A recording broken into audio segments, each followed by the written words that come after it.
I never wanted to go to that masquerade ball. My best friend Jihun had practically dragged me there, insisting I needed to live a little after months of drowning in work deadlines. As an Omega working in a corporate environment, I'd learned to keep my head down and avoid unnecessary attention. Social events where alphas prowled around like peacocks? That was my personal nightmare. But there I stood in the grand ballroom, wearing an elegant silver mask that covered half my face, clutching a glass of champagne I hadn't touched. Crystal chandeliers cast dancing shadows across the marble floors. Classical music swirled through the air, mixing with laughter and conversation. Everyone looked mysterious and beautiful behind their masks, like characters from a fairy tale. That's when I saw him. He stood across the room, tall and commanding in a perfectly tailored black suit. His mask was simple, black with gold accents, but it somehow made him more intriguing. Even from a distance, I could feel the pull of his presence.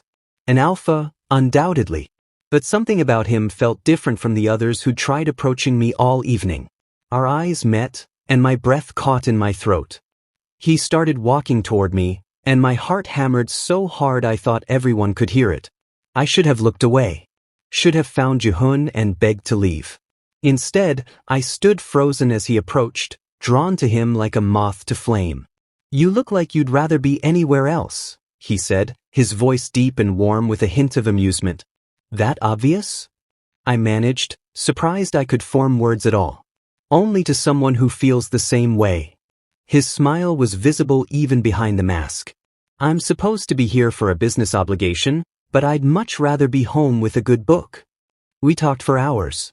About books, music, our dreams, everything except our names or what we did for work. The anonymity of the masks made me brave. I told him things I'd never shared with anyone. My fear of not being enough, my longing for something real in a world that felt increasingly superficial. He listened like every word mattered, like I mattered. When he asked me to dance, I didn't hesitate. His hand was warm against my waist as we moved together. The world narrowed to just us. The music, his scent of cedar and rain, the way he looked at me like I was the only person in the room. My Omega instincts hummed with contentment in a way they never had before. "This felt right. You felt right." "I don't want this night to end," he whispered against my ear, sending shivers down my spine. "Then let's not let it," I heard myself say. We left the ballroom together, my hand in his, my heart racing with exhilaration and terror. He took me to a beautiful hotel room with floor-to-ceiling windows overlooking the glittering city. We talked more, laughed more, and then we crossed a line I'd never crossed before. Not like this. Not with someone who made my soul sing. That night was magic, tender and passionate and perfect in ways I didn't know were possible. I fell asleep wrapped in his arms, feeling safe and cherished. For the first time in my life, I understood what people meant when they talked about finding the one. When I woke to morning sunlight streaming through the windows, I was alone. The space beside me was cold. His clothes were gone. There was no note, no phone number, nothing but the faint scent of cedar lingering on the pillow and the ache in my chest. I told myself it didn't matter. It was just one night. We'd both known what this was, a beautiful moment stolen from reality, nothing more. But the tears on my face told a different truth. 3 weeks later, I stared at the positive pregnancy test in my trembling hands. No. This couldn't be happening. One night. One perfect, stupid, reckless night, and now my entire life was about to change. I thought about that alpha constantly, wondered who he was, if he ever thought about me, if he'd even care about this news. But I had no way to find him. No name, no number, no clue beyond the memory of his voice and the warmth of his arms. I made my decision alone in that tiny bathroom. I would keep this baby. My baby. I didn't need him. I didn't need anyone. The pregnancy was hard. Morning sickness that lasted all day, judgmental looks from colleagues who noticed my Omega scent changing, my family's disappointment that I wouldn't name the father. But when I held my daughter Yuna for the first time, with her tiny perfect fingers wrapped around mine, nothing else mattered. 5 years passed like a beautiful blur. Yuna became my entire world, curious, bright, with a laugh that could light up the darkest days. She asked about her father sometimes, and I told her the truth. He was someone special I met once, but life took us in different directions. She seemed satisfied with that answer, at least for now. I built a good life for us. A small apartment we made cozy with plants and drawings. A job that paid the bills. Friends who became our chosen family. It wasn't the life I'd imagined, but it was ours, and it was enough. I never forgot him. That mysterious alpha from the Masquerade. Sometimes I'd catch a scent on the street that reminded me of cedar and rain, and my heart would skip. But I never looked back. That chapter was closed. Or so I thought. Everything changed on a rainy Tuesday evening when someone knocked on my door. The knock came just as I was finishing Yuna's bedtime story. She'd finally fallen asleep after begging for just one more chapter, her dark hair spread across her pillow like silk. I kissed her forehead and tiptoed out, wondering who would visit this late on a Tuesday evening. When I opened the door, my world tilted sideways. A man stood there, drenched from the rain, his expensive suit rumpled and stained. But it wasn't his disheveled appearance that made my breath stop, it was his eyes. Deep brown, exhausted, desperate. Eyes I'd seen before, though I couldn't place where. In his arms, wrapped in a blue blanket, was a tiny newborn baby crying with surprising force for something so small. "Please," he said, his voice cracking. "I know this is insane, but I need help. I don't know what I'm doing, and she won't stop crying, and He swayed slightly, and I instinctively reached out to steady him. "Come inside before you both catch pneumonia," I said, my caretaker instincts overriding my confusion. He stumbled into my small living room, looking around desperately as if the furniture might offer answers. The baby's cries intensified, and I could see panic building in his eyes. This alpha, clearly powerful and successful based on his designer's suit and watch, looked completely lost. "How long has she been crying?" I asked, already reaching for the baby. 2 hours? 3? I've lost track. He handed her over gratefully, and the moment she settled into my arms, something shifted. The baby quieted slightly, still fussing but less frantically. "How did you experience?" I said simply, gently bouncing her. "When did she last eat?" His face went blank. "She had a bottle at the hospital, maybe 4 hours ago?" 4 hours? I tried to keep the judgment from my voice. "She's starving. Do you have formula?" He pulled a crumpled diaper bag from his shoulder, hands shaking as he rummaged through it. "They gave me some at the hospital. I have bottles somewhere." I watched him fumble with supplies, this powerful alpha reduced to helplessness by a 7-pound infant. Despite my confusion about why the stranger was at my door, I couldn't ignore a hungry baby. I prepared a bottle one-handed while still holding her, a skill I'd perfected years ago with Yuna. "Sit," I instructed, pointing to my couch. "You look like you're about to collapse." He obeyed, sinking into the cushions like a puppet with cut strings. I handed him the baby and bottle, guiding his arms into the right position. "Support her head. Tilt the bottle so there's no air in the nipple." "She's drinking." The baby's cries faded to hungry gulps, and visible relief washed over his face. He stared down at her with such raw emotion, love mixed with terror, that something in my chest tightened. "Thank you," he whispered. "I'm sorry for barging in like this. I'm Kong Miho. I moved into the building today, and the woman downstairs said you were good with children. I was desperate." Mio. The name stirred nothing in my memory, but something about him felt familiar in a way I couldn't explain. Maybe it was just the alpha pheromones, though he smelled unusually appealing. Cedar and rain, my brain supplied unhelpfully. Cedar and rain? Impossible. The city had millions of people. Coincidences happened. "I'm Juno," I said, pushing the thought away. "And she is Hannah." His voice softened. "My sister's daughter. My sister died 3 days ago. Car accident. She was a single mother, and I'm Hannah's only living relative." His eyes glistened with unshed tears. "I don't know anything about babies. I've never even held one before yesterday. But she's mine now, and I'm terrified I'm going to break her." My heart cracked open. I knew that fear intimately, The overwhelming responsibility of a tiny life depending entirely on you. You won't break her. Babies are tougher than they look.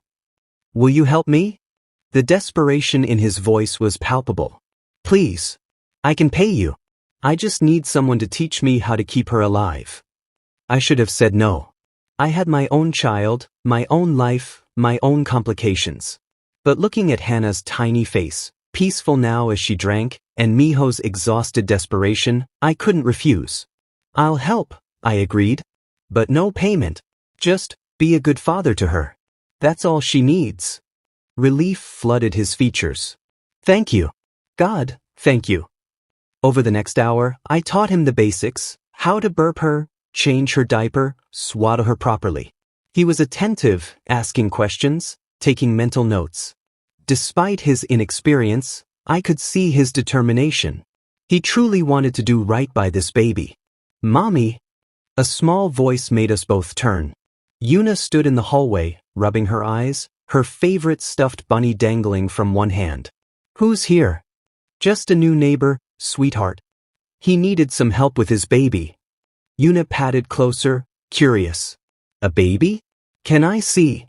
Miho turned, and when his eyes landed on Yuna, something strange happened. His entire body went rigid. He stared at her like he'd seen a ghost, his face draining of color. How old is she? His voice came out strangled. 5, I answered, confused by his reaction. Yuna, say hello. Hello. I'm Yuna. She waved enthusiastically. Your baby is really small. Was I that small once, Mommy? Even smaller, I smiled, but I was watching Miho. He couldn't stop staring at my daughter, his expressions cycling through shock, wonder, and something that looked almost like recognition. She's beautiful, he said quietly. She has your eyes. The comment felt too intimate, too familiar. That nagging sense of recognition grew stronger. The way he moved, his voice, that scent. Have we met before? I asked suddenly. His eyes snapped to mine, and in that moment I saw it. A flash of the same question, the same impossible hope. We stared at each other while Yuna chattered about her stuffed bunny and baby Hannah slept peacefully. I don't think so, he said finally, but his voice wavered. I would remember. He left soon after with promises to return tomorrow for another lesson. But as I closed the door, my hands were shaking. Cedar and rain. Those eyes. The pull I felt toward him. It couldn't be. The world wasn't that small. But as I lay in bed that night, unable to sleep, I couldn't shake the feeling that everything was about to change. Miho came back the next day, and the day after that, and the day after that. What started as emergency childcare lessons evolved into something else entirely. He'd arrive in the late afternoon after work, Hannah bundled in his arms, exhaustion lining his face.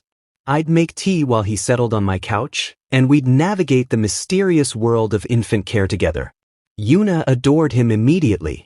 She'd race to the door whenever he knocked, chattering excitedly about her day at kindergarten. Miho listened to every word like it mattered, asking questions about her drawings and her friends. Watching them together made my chest ache with emotions I didn't want to examine too closely. 2 weeks passed like this. 2 weeks of domesticity that felt dangerously comfortable. 2 weeks of catching Miho watching me with an expression I couldn't read. 2 weeks of my heart racing whenever our hands accidentally touched. And 2 weeks of growing certainty that I was losing my mind. The signs were everywhere, impossible to ignore.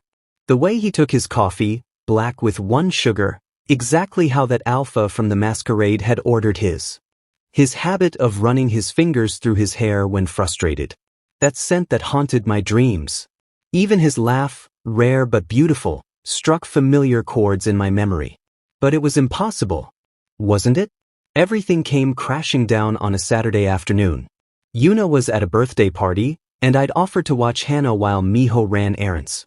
She'd fallen asleep in my arms, and I was humming softly when Miho returned earlier than expected. Sorry, I forgot my wallet. He stopped in the doorway, staring at us. That song. What is that song? Just something I made up, I said.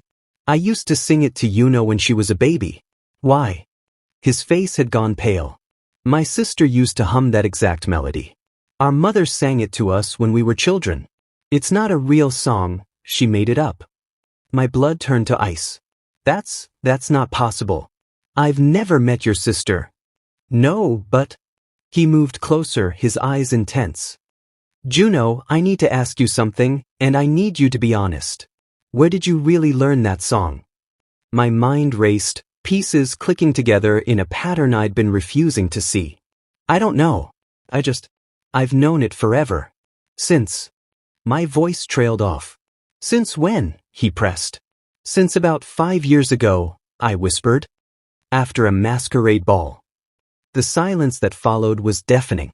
We stared at each other, the truth hanging between us like a live wire. Miho's hands were shaking. So were mine. It was you, he breathed.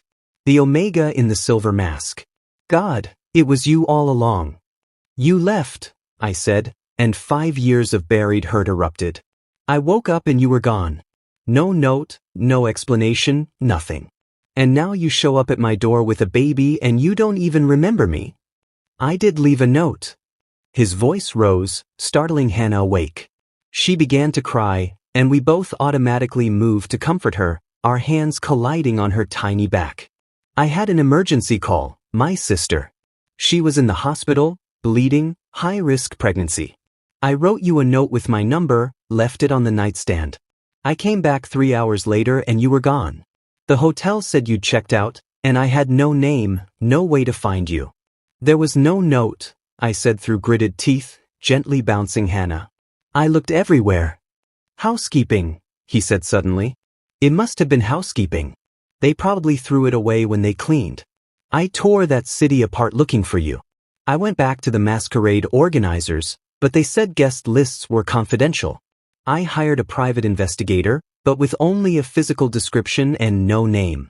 The anger drained out of me, replaced by crushing realization. You were looking for me?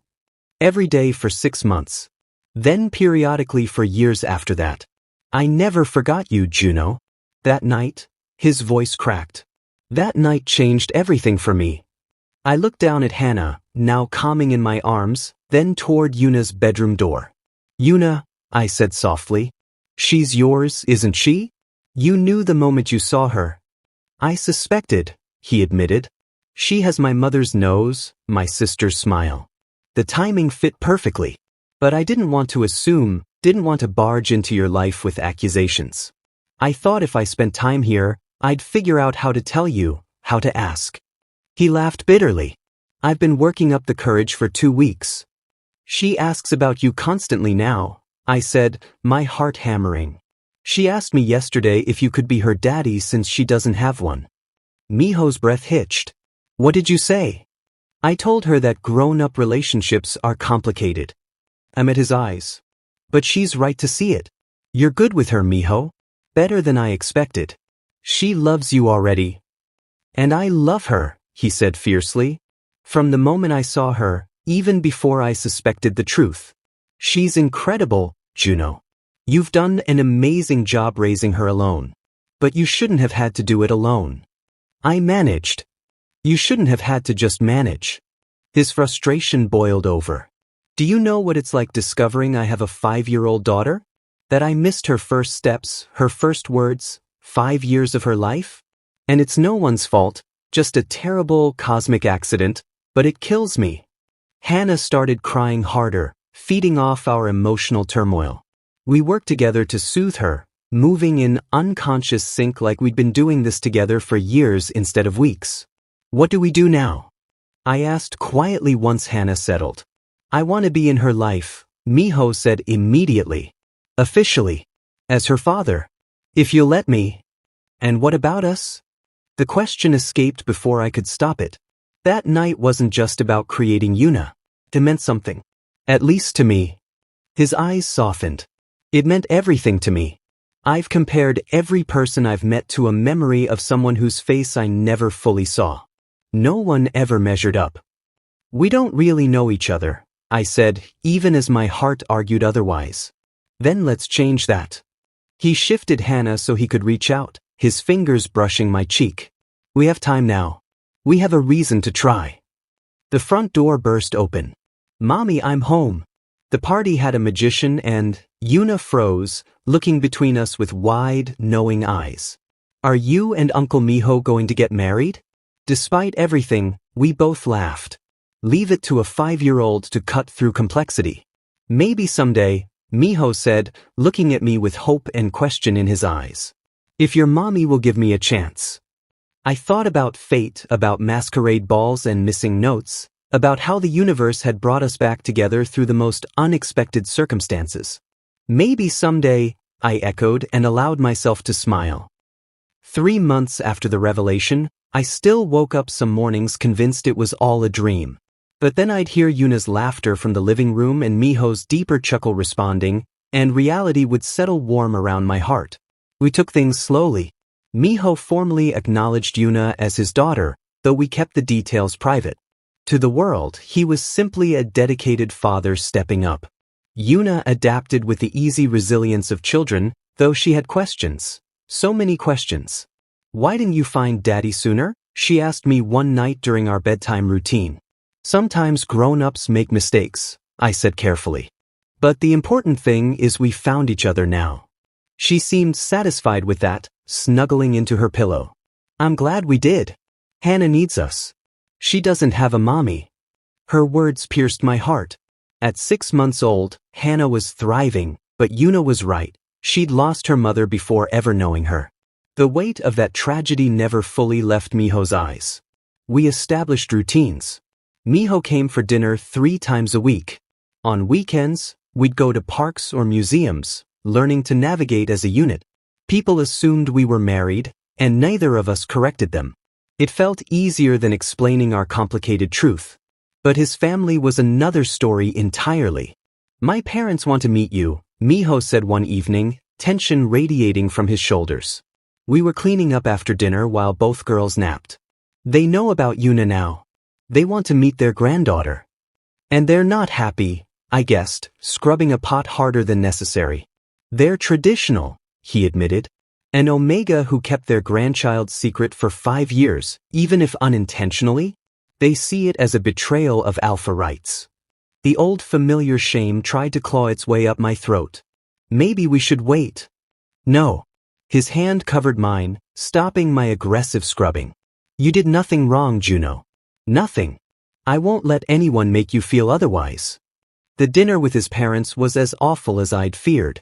His mother barely spoke to me, her disapproval radiating across the expensive restaurant table. His father interrogated me about my job, my family, my intentions, as if I were some gold digger trapping their son. Only when Yuna started talking, bright and bubbly, telling them about her kindergarten graduation, did their expressions soften. By the end of the evening, his mother had tears in her eyes watching Yuna, seeing her late daughter reflected in her granddaughter's smile.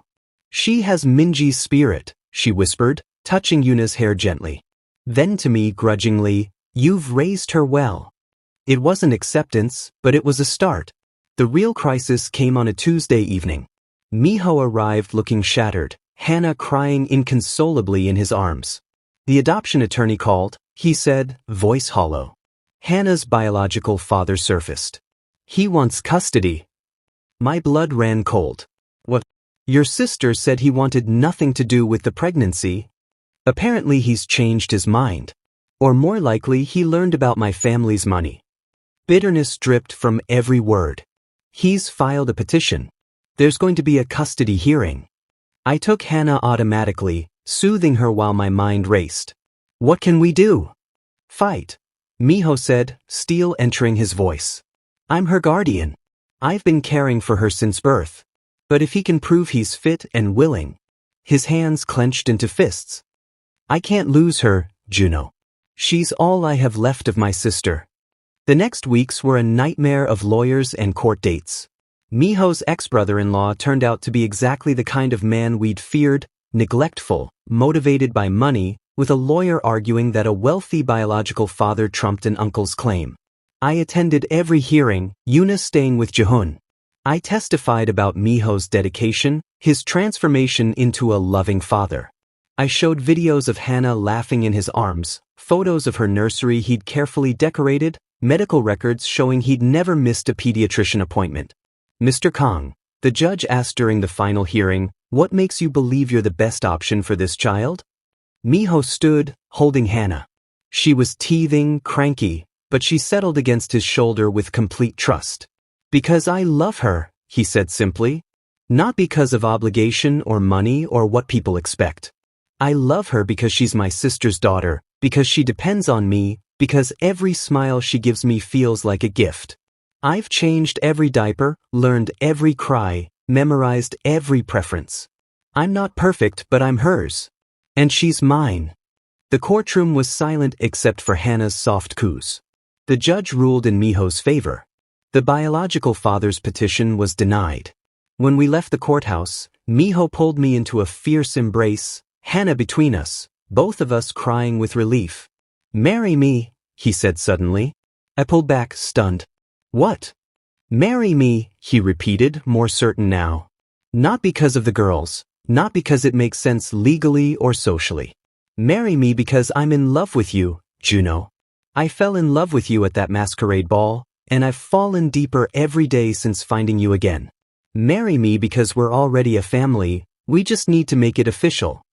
"You're proposing in front of a courthouse?" I laughed through my tears. "I'm proposing wherever, whenever. I should have done it weeks ago." He shifted Hannah to one arm and took my hand. "I know we've had challenges. I know there will be more. But I want to face them together. I want to wake up with you every morning and build a life where our girls grow up knowing they're loved and wanted and that family isn't just biology, it's choice." "Yes," I breathed. "Yes, absolutely yes." Yuna squealed when we told her, already planning her flower girl dress. We married 3 months later in a small ceremony with close friends and family. His mother cried, finally accepting that her son had found something real. As I stood at the altar watching Miho approach, Yuna holding his hand, Hannah in his arms, I thought about that masquerade ball 5 years ago. About how one night of anonymous magic had led to this. 2 daughters, 1 love, and a family built from loss and chance and choice. He reached me, handed Hannah to Jehun, and took both my hands. "Found you," he whispered, echoing words from that long ago night. "Found you too," I whispered back, and kissed him as our family began.